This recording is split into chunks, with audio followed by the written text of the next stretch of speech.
Assalamualaikum warahmatullahi wabarakatuh. Saya Resnara Putri di sini akan menyampaikan hasil evaluasi kelompok 5 terhadap pelaksanaan evaluasi berbasis kinerja pada penataan sumber daya manusia pemerintahan di Indonesia. Aparatur sipil negara di instansi pemerintahan merupakan salah satu faktor untuk meningkatkan produktivitas kinerja suatu organisasi atau instansi pemerintahan. Maka dari itu diperlukan sumber daya manusia yang mempunyai profesionalisme dan kompetensi tinggi, karena hal ini akan dapat mendukung peningkatan kinerja suatu aparatur sipil negara.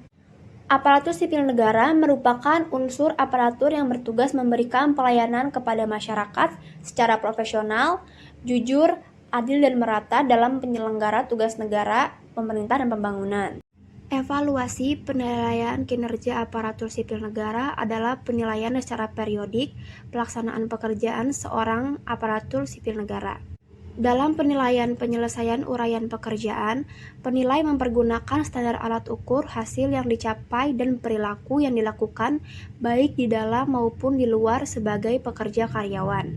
Menurut Hasibuan Melayu tahun 2002, unsur-unsur yang dinilai dalam melaksanakan evaluasi atau penilaian pelaksanaan pekerjaan adalah yang pertama, kesetiaan.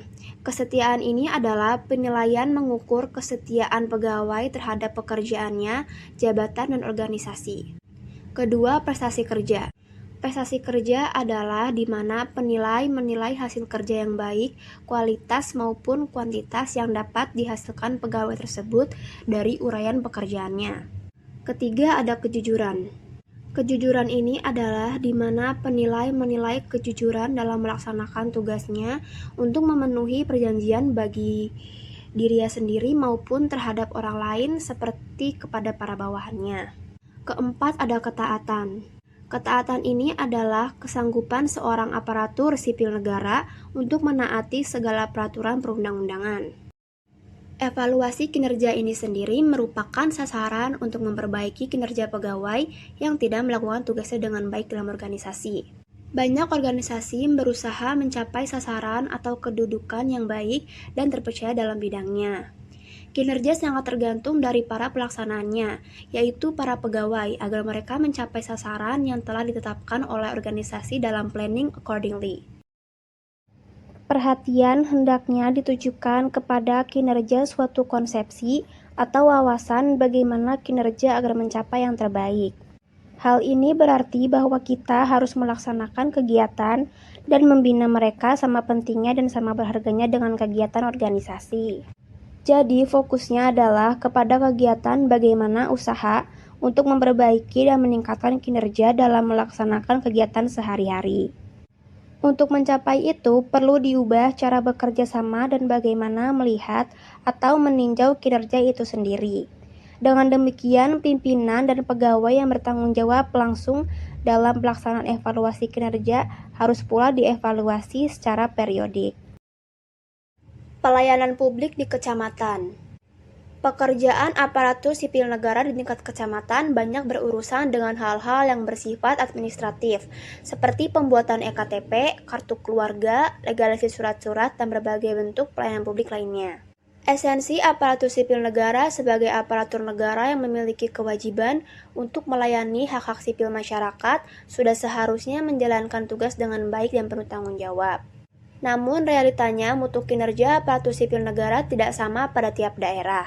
Berdasarkan penelitian terkait efektivitas kinerja aparatur sipil negara, kualitas kinerja aparatur sipil negara di beberapa daerah masih dianggap rendah oleh masyarakat. Dalam menjalani tugasnya terdapat 14 aspek yang harus dipenuhi oleh aparatur sipil negara, yaitu ada prosedur pelayanan, kemampuan pelayanan petugas, keamanan lingkungan, persyaratan pelayanan, kejelasan petugas pelayanan, kedisiplinan petugas pelayanan, tanggung jawab petugas pelayanan, kecepatan pelayanan, kesopanan dan keramahan petugas, kewajaran biaya, kepastian jadwal pelayanan, kenyamanan lingkungan, keadilan mendapatkan pelayanan, dan kepastian biaya pelayanan. Faktanya, di beberapa daerah aspek-aspek tersebut masih belum berjalan. Misalnya di Kecamatan Soralungun, hanya 3 aspek yang dapat dikatakan baik. Aspek lainnya yang sering dipertanyakan oleh masyarakat terkait pelayanan publik adalah kepastian biaya pelayanan. Masyarakat menilai biaya yang digunakan tidak transparan dan akar pendanaan dalam kepengurusan berkas di kecamatan tidak jelas. Dilakukan evaluasi mutu pelayanan publik di Rumbai Pesisir dengan mengamati unsur tersebut. Dinilai pelaksanaan pelayanan aparatur sipil negara masih belum maksimal dan kurang transparan. Baik, sekiranya segitu saja yang bisa kelompok 5 sampaikan. Terima kasih kepada teman-teman yang sudah menyimak. Kurang lebihnya mohon maaf. Wassalamualaikum warahmatullahi wabarakatuh.